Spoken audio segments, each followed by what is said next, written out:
Jade.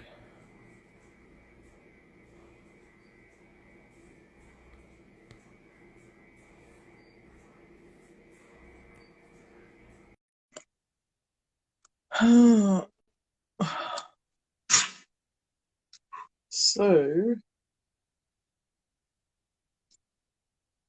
yeah, it's good.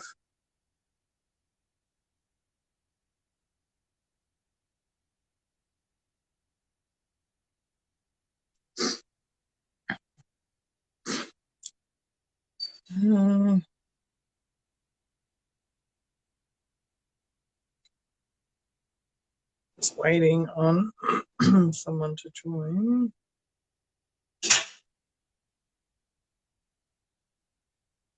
so we can talk about the second issue of The People's Advocate. I don't even have a copy on me.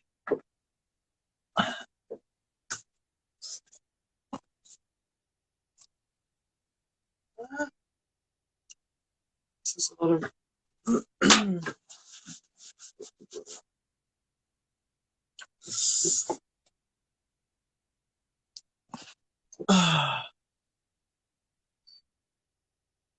Jade.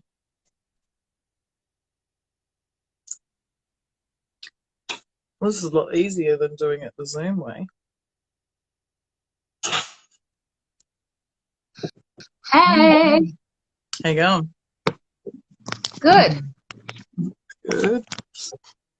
So I thought we would do an impromptu live because we're a little bit busy doing other stuff when we try and organise it. Yes, Kel, I am. So I thought we'd go through how it's been going. Yes. The first issue, and then what we've been doing, because we've been doing a lot of things, and then where we're up to in the next one, because that's going to be a bit of a issue with lots of stuff in there that people want to talk about. So that's been good. So the funny thing is that people get like the end result, which is this glossy magazine, which wasn't meant to be glossy, but the print's such good quality that, you know, it's ended up being a bit glossy. So it's got heaps of stuff in there. So it's like 30 pages, which is fine. Yeah, and it's been really well received. So like lots of people buying it, hard copy, digital. Yes, we had a few digital hiccups, but that's all sorted now.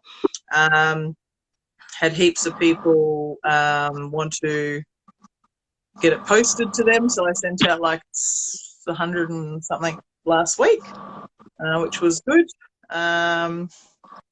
So yeah, and then in this issue I've got a heap of like advertising happening as well, which is good. So you know, people slowly paying attention to the publication, I guess. Were you happy with the outcome? Because obviously you're still waiting on your copies, but in New Zealand. But I've seen the files. I've seen the files online, and it really exceeded my expectations. I loved how colorful it was, because not to be rude or anything like that, but you know, the people of the future are pretty ADHD, and we get attracted to colorful things, let's say more than the generations before us. So I find it really attractive because of all the colorfulness that there is to it. So the pictures really grab you, and even the design elements I really liked. But then, you know me, I mean, I love how raw authentic it is, how real and authentic it is.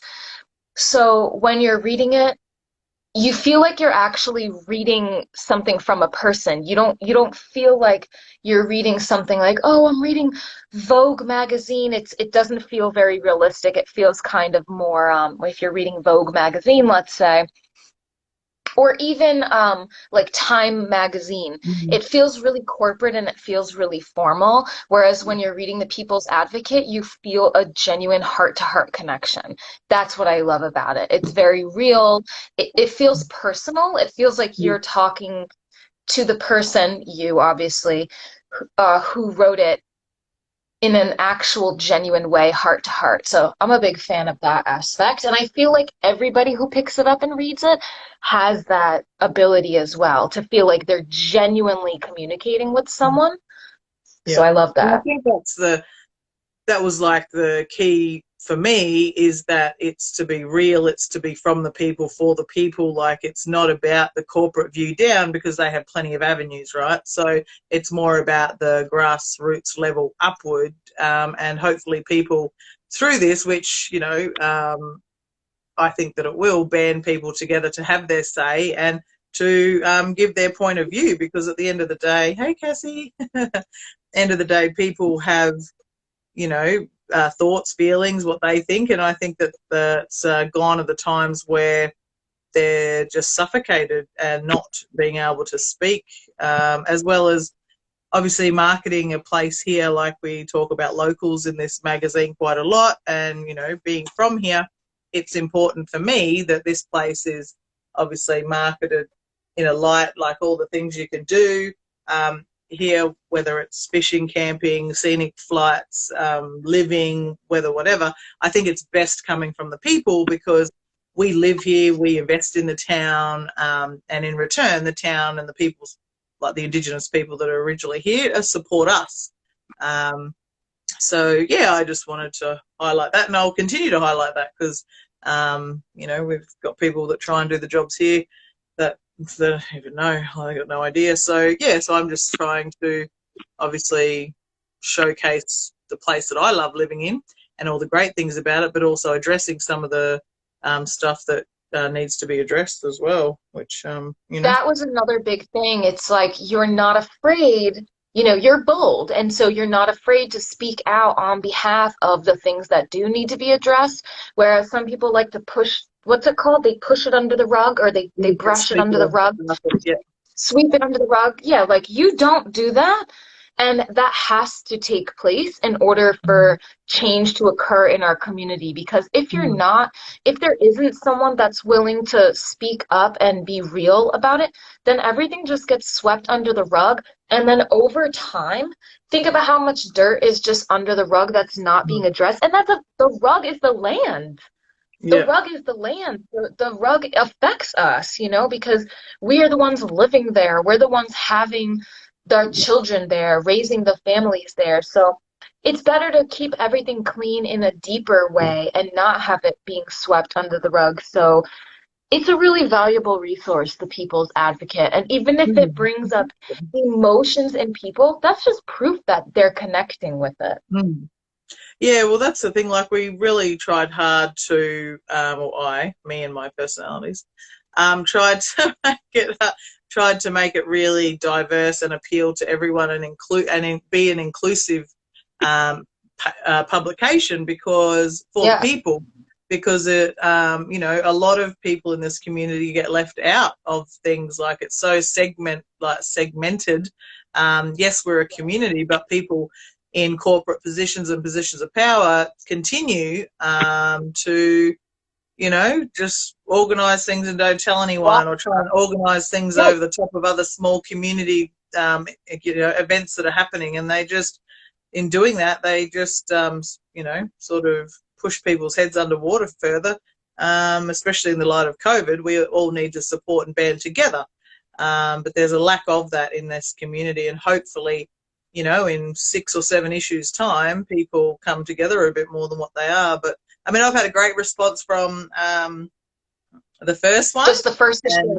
Yeah, so the second one's, getting done slowly. It's not that far away from deadline, but we can extend that. I didn't realise how much, like, in doing this, and most of the things I do, because no one ever tells you growing up or in school or whatever, it's like, okay, so let's do this. So Mareva's off doing this magazine, and there's a whole heap of things underneath that, or from that are a spin-off that you have to address, like the IT situation, the easy buying on the internet, the, you know, the website's got to cater for it, the speed's got to be right, the design, like all these little things. It's no simple no simple fix. So yeah, so we're getting there with all different types of things. We've been talking to a whole heap of different experts out there in the cyber world about assisting with those types of things, to free us up to do what we like to do and what we're good at, I guess. And that's talking to the people and getting the message out there. That's it. So then what would you say, can you give us any, without telling us anything too much before the issue comes out, can you tell us any themes or any like sneak peeks or something in regards to what issue 2 might hold for us? Oh yeah, so at this point we're going to talk about Halloween because that's coming up. Mental Health Month, which I got a great article from a great nurse in the community yesterday, came in, so that's awesome. A feedback on how people took the other topics that were discussed, so we'll rehash those and have a look at those. Yeah, there's a few clubs that have come on board to talk about their kids at the clubs and what they've achieved, so that's great. And there's a bit of advertising, new businesses in town. Yeah, so there's heaps of stuff, which is good. There'll be more tourism in there. So I was approached by a tourism place down south, so to do them a presentation. So I'm working on that, which is great. Yeah, there's heaps. It's got heaps in it. Like, you That's don't, a lot of stuff. I like the football. There's going to be sport in there because there was a big grand final on the weekend, so we're going to talk about that. And so there's heaps of things that you can put in there that, and it just gets bigger and bigger. Like, I've got this, I'll use a spreadsheet to keep a track of what content I'm doing and what pages, but it looks like it's going to be bigger than the second one. And physical size, I'm going bigger too because there's lots of big stuff in there to be put in there. So right. And then I love the simple fact that actual people, everyday people, can get involved with the magazine. You know, people can be like, oh, hey, and that's the goal as well, is let's get you out there, let's get your voices heard. And I think that this magazine is kind of like a dream, whether people realize it or not, or eventually they'll realize it if they haven't realized it now, that it's actually a dream, because it's like, it's by the people for the people. Yeah. So it's just the best case scenario. It's like, it won't continue past 6 months if I don't have like feedback for the people. Like, if I don't get the message out, like, so, you know, because people are going to get bored, like, listening about my life. Like, right, it's about everybody. I mean, not that your life is boring at all, because it's not, but like, even like little kids, like the kids section in there, that was great. Like, I've got to get back to people because I haven't had the time, but you know, people writing in about the salty plums, guessing the thing. Like, it's all about engaging and talking and communicating and sharing what, you know, like, I've got a really good friend who's like having a hassle with the health department, and it's cost her a job, like, because they misdiagnosed her, they're negligent. Like, you know, all of these big issues, small issues, whatever, they need to be talked about, because there is, honestly, there's a big stigma against a lot of different departments in this town and globally, like, not even, you know, going to that level yet, but I'm sure from where you're from, there's stuff, you know, like, we're building a community of people that want to band together, of people that want to get together and make a change for our kids. It's for the kids. I'm not doing this for me because I can put up with as much, you know, I've got thick skin, but it's for our children not to have to put up with this stuff, and my grandkids and whatever, and my old, like, people in my life that I love that have to put up with this bullshit. Like, it needs to stop. There needs to be some sort of, you know, needs to, yeah, it's just bullshit. But the people, that's why I'm such a fan. The funny thing is, the people that have the money and that have been delegated the job to sort it out, they're part of the problem. So. Well, that's usually the case, though, because the people that end up in those really high positions, I think what happens is they kind of forget, this is a generalization, but they end up forgetting where they came from, because they get pretentious. It's like, in your business, you don't have a business, because how, like, if I didn't treat you well or other people well, how am I supposed to retain you? And you would just be like, get lost. I'm not working for you, crazy lady. I'm going to work for myself, you know, just continue doing what you're doing. Because if it doesn't work for both parties and both parties feel empowered and like that you want to invest in their training and they feel valuable, they're not going to work for you. This is the whole issue of what's kind of going on globally, energetically, to bring a little hippie spin on it, is that, because you know I got to add my little hippie spin, is that with the spiritual, you know, so is that there's two parties, quote unquote, and one of them is service to self, and the other one is service to others. And it's not only service to others, it's like you still service yourself, but like you put yourself first so that you can take care of yourself, but so that your cup is running over, so that you can pour out to the other people. So the people who are service to self, the narcissists, the global thing, that's all being taken down.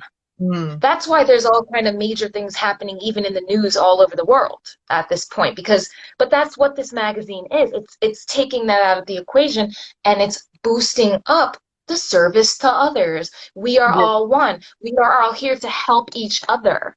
And that's the thing is, the underlying thing people that are coming together, we're not paid $1 to do it. We're just doing it because we're trying to gravitate towards like safety in numbers, because it's like, oh, that person has this issue and I want to listen to their story. And, you know, every person that we actually have in our organizational chart right now has a story. And I've pretty much listened to probably everybody's except like the newbies, like Cassie and a couple of others. But I have listened to their story because I want to know how I can help them help me. So if I can help them do their job and look after themselves, then I can help get the best out of them to help us move forward, you know?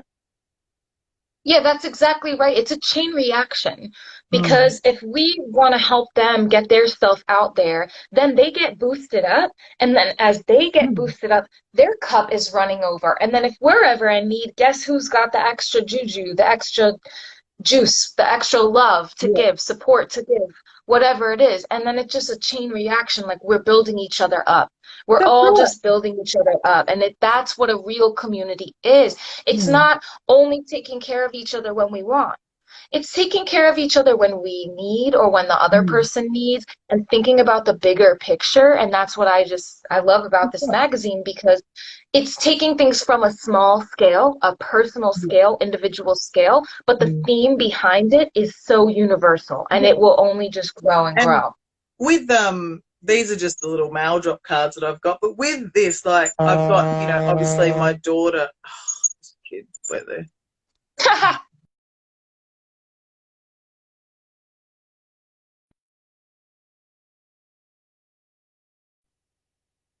Okay, yeah, got it back.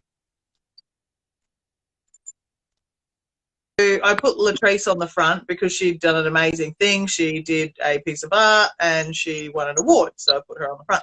So, you know, this magazine is a tribute to my children, even though they may not agree or understand what I'm talking about half the time, or they don't care because they're on that other level doing their own thing, right? But at the end of the day, I can't sleep in bed knowing that I haven't done everything to advocate for them. Like, the time you are pregnant, you advocate for that child because it's a seed within yourself. So you can't smoke, can't drink, can't eat deli hams, can't eat soft cheese, can't do whatever the heck, you know, you're supposed to do.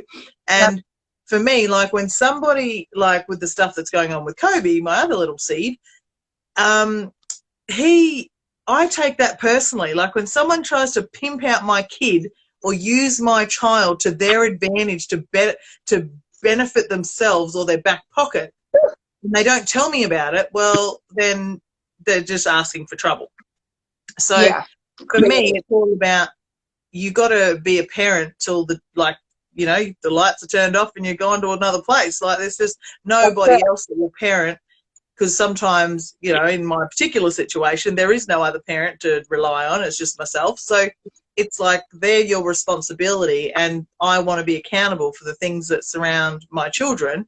And I'm not going to stop. Like, people just, I'm like a dog with a bone mentality, because it's how important are your children? Like, how important are they? I don't know. Like, mine are pretty important to me. Like, how do you measure that? I don't know. Like, you know. There is no measure.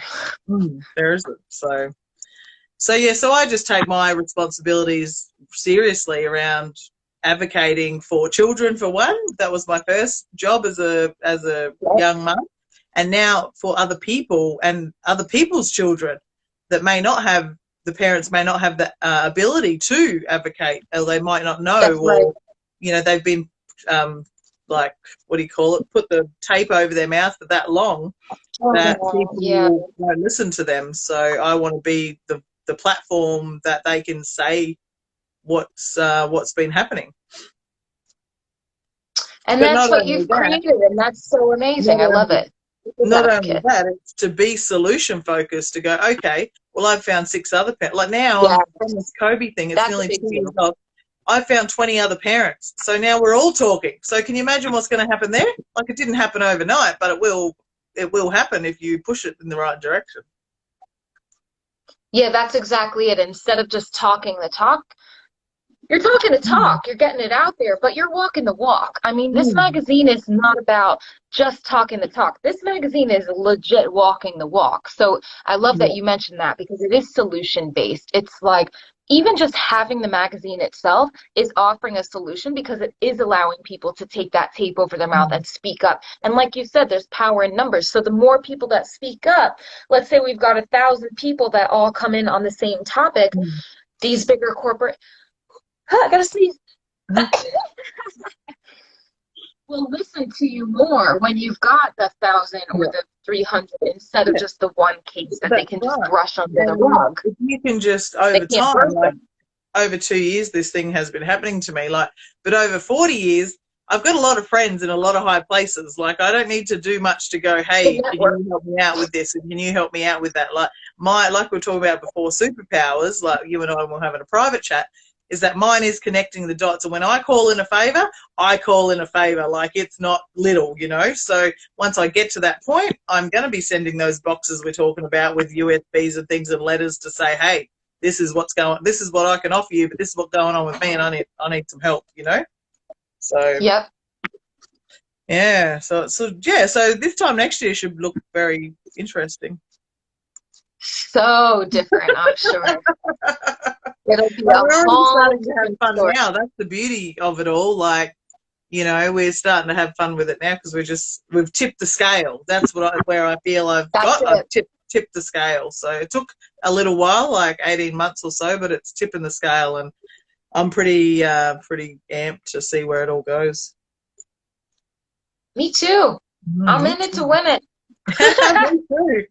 Me too. So yeah, so it's good. It's all going positively, really, at the end of the day.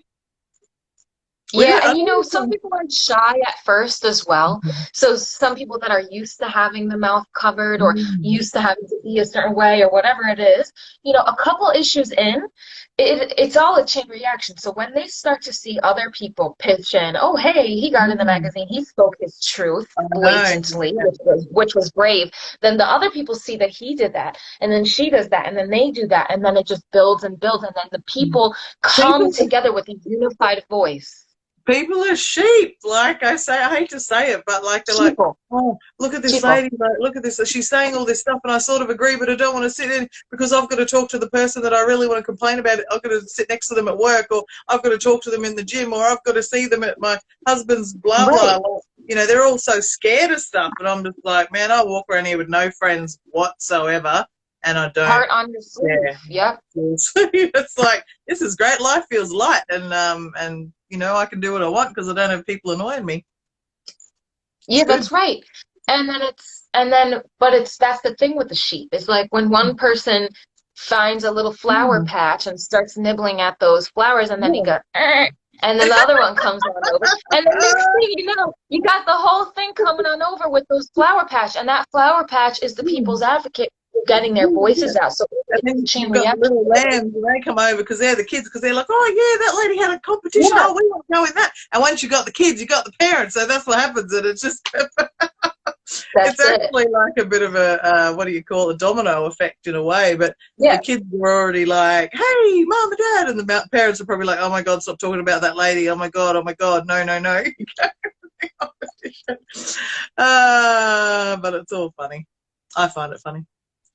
Because everyone still says hello to you, and it's like, hey. But, you know, behind closed doors, that's not the case. But And that's why I've Right. generalized, like all these topics that we talk about, the road, that affects everyone, the permit system affects everybody, the airfares affects everybody. And you know what? When we get a win, because we will get a win, Yep. people will benefit and then be like, oh, if it wasn't for them, then they wouldn't have blah, blah, Right. blah. We wouldn't be going to see our family multiple times a year and da, da, da, da, da. Like, you know, like people are just so, people are shallow. Yeah. That's what they are. And they're easily Well, I think bought they're too. just scared. It's just they're scared. You know what I mean? They don't have the bold. That's why it takes, you know, it takes courage to speak up. It does. It takes courage. Like you hear about all these situations where people get hurt, traumatized, beaten, this and that, and they don't even talk. They don't even talk about it because they're They scared to implode. speak up. Right. They implode on themselves. Oh, what did I Right. do? So, Oh, this place, oh, we'll just stay here for money because, and that's what I feel sorry for people. Like they're here for money and that's it. Like to set themselves up elsewhere, which is fine. But it's like there's a lot more. Like if they knew how this land and people had given to our family, like I haven't even started talking about that. Like, and I'm not talking in a monetary way. I'm talking in a holistic way. If they could right. see how much you could achieve here if you just, you know, paid your respects or did the right thing or yada, yada, yada, you'd be the richest people in the world, you know. Why do you think the Aboriginal people love living here? Because everyone just keeps giving to them. The government's like, here, have some more millions. Here, have some more millions. Oh, here. Right. Oh, the mines come to rape the land. Oh, here, have some more millions. They don't need to go anywhere. So, yeah. I ain't going nowhere. I ain't going nowhere. So how are we going to share this thing now? Do I end it or what do I do? Because I think we've just So babbled when on. you end it, I think when you end it, you have to make sure that you select not the delete option. I think there's only going to be two options, delete or something else. Okay, let Don't me click see. delete. Click the other one, Oh, yeah. End and then, video or cancel. End video. yeah, end video.